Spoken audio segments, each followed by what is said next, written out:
Oda Nobunaga, a name that echoes through the mists of time, a tempest etched into the soul of Japan. Who was this man? This demon king? This architect of chaos and unity? To some, a ruthless warlord who danced on the ashes of tradition. To others, a visionary who forged a nation from the crucible of blood and fire. His shadow looms large, a colossus striding across the Sengoku era, reshaping a fractured land with ambition sharper than any katana. And so, the winds of history hum his tale, a song of a soul who bent the stars to his will, treading destiny through the loom of war. In the shadow of a divided Japan, where warlords clashed like tempests and loyalty flickered like a dying flame, a young Oda Nobunaga emerged, a spark destined to ignite an era. Born in 1534 in Owari province, the second son of Oda Nobuhide, a minor daimyo, Nobunaga was no heir of promise. They called him the Fool of Owari, a wild spirit clad in garnished robes, who scorned decorum and relished in antiques that baffled his father's court. Yet, beneath this mask of madness, burned a mind like tempered steel, unbound by the chains of convention. The Sengoku period was a cauldron of betrayal, where clans devoured one another in an endless dance of ambition. When Nobuhide died in 1551, the Oda clan teetered on the brink of collapse, riven by internal strife and encircled by enemies. Nobunaga, barely 17, inherited a legacy drenched in uncertainty. His early rule was marred by rebellion. Kin and vassals alike doubted the reckless youth. But Nobunaga was no mere fool. With ruthless resolve, he crushed insurrection, slaying his own brother and subduing treacherous retainers, his will a blade that carved loyalty from doubt. Through cunning and audacity, he forged new alliances, not by submission, but by strategy. His ambition became a beacon in the fog of war. Owari, once a provincial backwater, became a fortress under his gaze. Nobunaga's rise was no accident. It was the dawn of a vision, one that pierced beyond petty rivalries towards a Japan united under a single, unyielding hand. The Fool of Owari had begun his march, and the world would soon tremble at his name. The year was 1560, and the heavens wept over Okayazama. A storm churned the earth to mud, as if nature itself conspired to test the mettle of men. Oda Nobunaga, the brash lord of Owari, stood at the edge of annihilation. From the east marched Imagawa Yoshimoto, a titan of the Sengoku era. His army of 25,000 strong, a tide poised to swallow Nobunaga's meager 2,000. The Fool of Owari, they whispered, would meet his end in this deluge. Yet, in the heart of the storm, Nobunaga saw not doom, but destiny. Imagawa's forces, bloated with confidence, encamped in the narrow gorge of Okayazama, their eyes fixed on Kyoto, the seat of imperial dreams. Nobunaga, outnumbered and outmatched, did not falter. With the cunning of a fox and the daring of a hawk, he devised a gambit as bold as it was reckless. Under the cover of rain and shadow, he led his men through hidden paths, a serpent coiling unseen. As Imagawa's army feasted, lulled by sake and a promise of triumph, Nobunaga struck like lightning. The assault was chaos incarnate. Nobunaga's warriors descended with ferocity, the storm their ally, sowing panic among the enemy ranks. In the maelstrom, Yoshimoto himself fell, his head claimed by a spear, his ambitions scattered like ash. The mighty army crumbled, routed by a force a fraction of its size. Okihazama was no mere battle. It was a thunderclap that shook Japan, proclaiming Nobunaga's name to friend and foe alike. From the mud and blood of that day, the fool of Owari emerged a legend, his path to greatness no longer a question, but a certainty. In a land torn by the clamour of swords, where trust was rarer than gold, Oda Nobunaga wove a tapestry of alliances that turned rivals into stepping stones. The Sengoku era was no place for the naive. Betrayal lurked in every shadow, and power bowed only to those who could bind men's ambitions to their own. Fresh from the triumph at Okeazama, Nobunaga understood that steel alone would not forge a nation. His vision demanded much more, a web of loyalty and cunning, spun with the precision of a master. Nobunaga's diplomacy was no courtly dance, it was a battlefield of minds. He forged a pivotal alliance with Tokugawa Ieyasu, a young daimyo whose steadfast resolve matched Nobunaga's fire. Bound by mutual respect and shared enemies, their pact became a cornerstone of his rise, a shield against the tides of war. With the Matsudaira clan, he secured his flanks through marriage ties, turning foes into kin. Even the fierce and distant Takeda felt the weight of his overtures, their rivalry cooled by calculated truces. Yet Nobunaga's diplomacy was not mere pragmatism. It was a blade cloaked in silk. He courted the imperial court in Kyoto, offering protection to a weakened emperor, his gestures a signal to all Japan that his cause bore heaven's mandate. He welcomed Jesuit missionaries, not for faith, but for their firearms and foreign trade, prying open windows to a world beyond the Isles. Through every pact, even parley, Nobunaga bent the Sengoku's chaos to his will. His alliances were not lifelines, but they were scaffolding of a unified realm. In the game of power, he played not to survive, but to reshape the world. On the blood-soaked fields of Sengoku, where tradition wielded a katana and honor bound the warrior's soul, Oda Nobunaga rewrote the art of war. His mind, a crucible of innovation, pierced in the veil of convention, envisioning a future forged in fire and drilled in discipline. While rival daimyo clung to its old ways, Nobunaga sculpted an army that moved as one, its pulse the rhythm of his unyielding will. He embraced the arquebus, a foreign weapon carried ashore by Jesuit hands, and turned its smoky roar into the voice of modern war. At Nagashino in 1575, his musketeers stood in ranks, their volleys a storm that shattered Takeda's fabled cavalry, proving firepower could humble even the mightiest charge.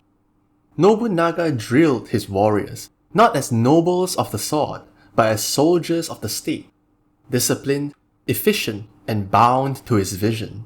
He fortified castles not as symbols of prestige, but as bastions of strategy, their walls a defiant stand against the chaos of the age. His tactics danced like flame, unpredictable, relentless, and precise. Where others saw only the frontal assault, Nobunaga struck from the shadows, outflanked with precision, and exploited the terrain as if it were his ally.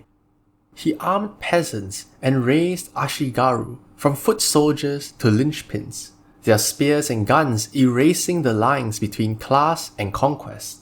Every reform, every maneuver was a thread in his grand design, a war machine that carved his name into the earth.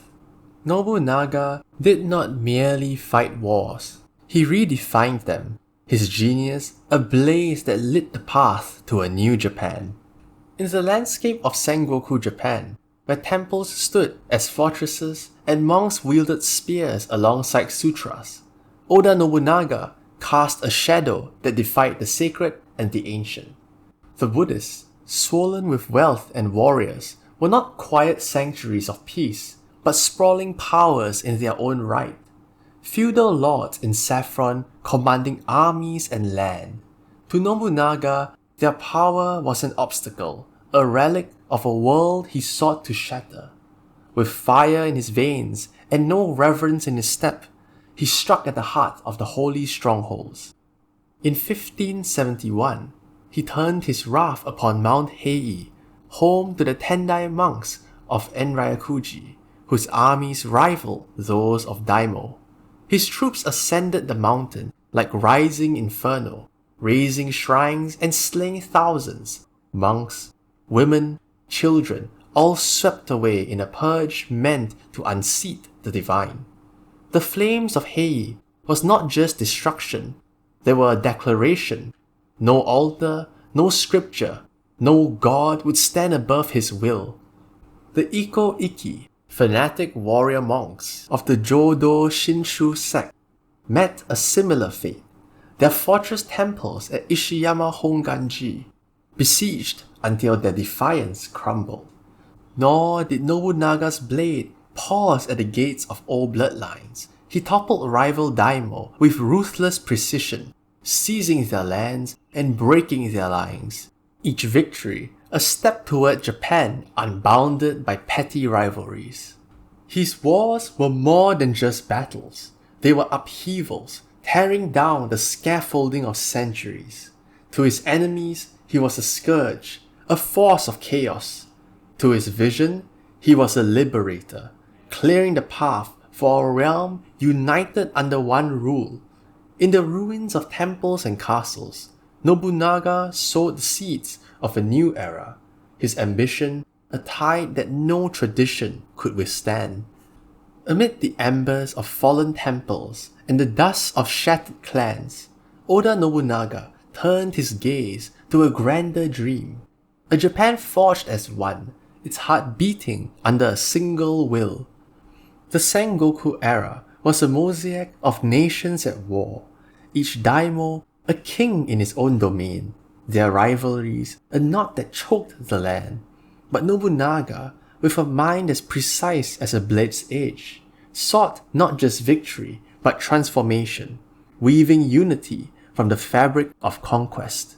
He did not rule as a warlord drunk on bloodshed, but as an architect of statecraft. In his stronghold of Azuchi, he built a castle that was more than stone. It was a symbol of centralized might, its towering keep a beacon of his authority. Nobunaga dismantled the old feudal scaffolding, stripping land from obstinate lords and redistributing it to vassals loyal to his command. His policies stitched together fractured provinces, binding them with roads that fed armies and markets that fed ambition. He standardized weights and measures, easing trade, and abolished tolls that strangled commerce, letting wealth flow like rivers to his cause. Yet, the hand that gave also struck. Nobunaga demanded loyalty, absolute loyalty, and those who wavered felt the weight of his wrath. He approached them in the imperial court not as a subordinate, but as a guardian cloaked in power, elevating the emperor's name while tightening his own grip on Japan's reins. His dream was not compromise, it was control, a realm where neither clan nor creed could stand against the center. In every edict, every restructuring, Nobunaga laid the stones of a unified nation, his ambition a flame that burned brighter than the stars. In the crucible of war, where blood stained the earth and ambition clashed like thunder, Oda Nobunaga found space for beauty, a spark of creation amid the storm. He was no mere conqueror. His soul, vast as the Sengoku skies, embraced the arts as a mirror of his vision, a Japan not only united in power, but radiant in culture. Under his rule, the ephemeral blossomed, and the eternal took root. Azuchi Castle was not just a fortress, it was a declaration. Its vibrant walls adorned with golden screens and paintings by the Kano school, each brushstroke a testament to its grandeur. He summoned tea masters like the revered Sen no Rikyu, transforming the humble tea ceremony into a ritual of poise and precision, where silence spoke louder than steel. In his courts, no theatre thrived, its masked performers conjuring gods and ghosts, their measured steps reflecting the tension of an age on edge. Even sumo, ancient and raw, found new prestige under his eye, its contests a dance of discipline and strength. But Nobunaga's patronage was not mere indulgence, it was strategy. By cultivating elegance, he tethered the elite to his vision, their loyalty laced in shared refinement. He embraced the foreign with the familiar, welcoming Jesuit clocks and Western maps, folding them into Japan's design like threads of a new dawn. In poetry, architecture, and ceremony, he sowed seeds of a renaissance, a world where the sword did not silence the song but sharpened its echo. Nobunaga's cultural embrace was a beacon, illuminating a path to a Japan reborn, its spirit as bold as the man who shaped it. The horizon burned with the promise of a singular Japan, and Oda Nobunaga, like a comet, blazed towards its realization. Having humbled monks and daimyo, his eyes fixed on a realm whole under his iron will. The Sengoku's broken image, clans, provinces, rivalries, would bend or break before his march. With each step, Nobunaga's dream of a unification grew closer, its weight a thunder rolling across the land. His conquest surged like a rising tide. From Owari, his banners swept through Mino, Echizen, and Omi, swallowing domains with his methodical precision. Kyoto, the imperial heart, fell under his protection, its ancient gates transformed into a stage for his dominion. He crushed the Asakura and Azai clans at Anegawa in 1570, their defeat a warning to all who defied him. Yet, defiance endured. Takeda Shingen, fierce as flame in the east, the fanatical Iko Iki, unbowed, and the Mori in the west, proud and entrenched. Each challenge hardened his will, their resistance casting long shadows over his light. Nobunaga's strength was in steel alone. He wielded alliances like that with Tokugawa Ieyasu as a spear, and his reforms, military, economic, and political, as a foundation.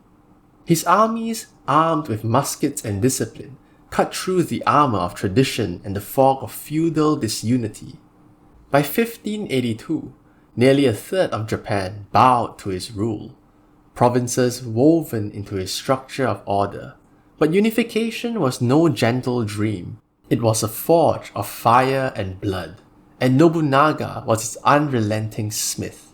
As he stood on the cusp of triumph, his ambition a star within reach, the winds of fate began to stir, whispering of betrayal cloaked in loyalty and a reckoning that would shake the heavens. In the stillness of a Kyoto dawn, on June 21st, 1582, fate unsheathed its cruelest blade. Oda Nobunaga, a titan who bent Japan to his will, rested at Honnoji, a modest temple, his heart alight with dreams of a unified realm, and his conquest had carved the path to glory. His vision stood on the brink of eternity, yet in the shadows, treachery stirred, its venom borne by a name he trusted, Akechi Mitsuhide. Mitsuhide, a loyal general, his heart curled by resentment or ambition, turned his banners against his lord. With an army at his back, he descended upon Honnoji, where Nobunaga, unguarded, held court with but a handful of men. The temple's quiet was shattered by the clamor of betrayal.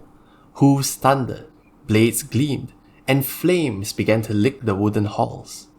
Nobunaga, ever defiant, took up his bow and sword, fighting as a tempest against the tide, but the odds were merciless, and the trap truly unyielding.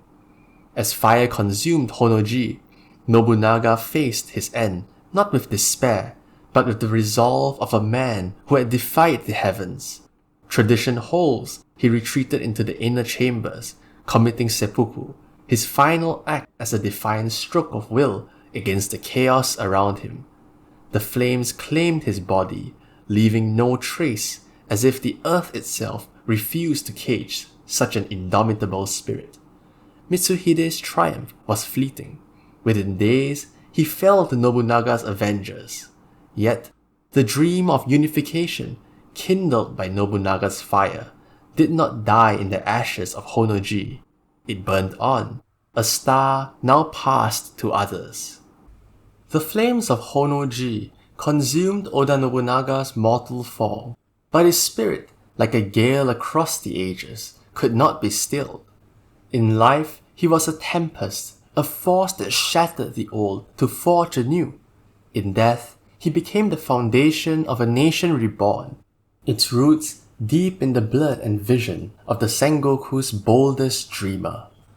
Nobunaga's dream of unification, though unfinished, lit the path for those who followed. Toyotomi Hideyoshi, his loyal vassal, and Tokugawa Ieyasu, his steadfast ally, took up his mantle. Their triumphs built upon his conquests and reform. The Japan they forged, centralized, endured, and ascent bore his fingerprints. His roads carried trade, his muskets shaped armies, his defiance of tradition freed a nation from its chains. Azuchi Castle's ruins whisper of his cultural splendor, while the tea ceremonies and no stages he championed still resonate in Japan's soul. Yet, his legacy is a blend of light and shadow. To some, he is the Demon King, a ruthless destroyer whose wrath razed temples and clans. To others, a visionary who dared to reshape a fractured land. His name evokes awe and fear, a paradox of creation through chaos. Nobunaga's reforms, military, political, and economic, laid the groundwork for the Edo period's peace, yet his methods, unyielding and fierce, remind us that progress often walks hand in hand with sacrifice. In the beating heart of modern Japan, his presence endures, a star dimmed, guiding those bold enough to carve order from turmoil.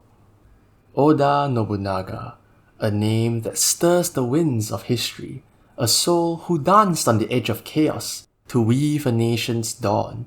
From the wild youth of Owari to the master of a broken Japan, he was a storm of ambition, a visionary who dared to defy gods, lords, and fate itself.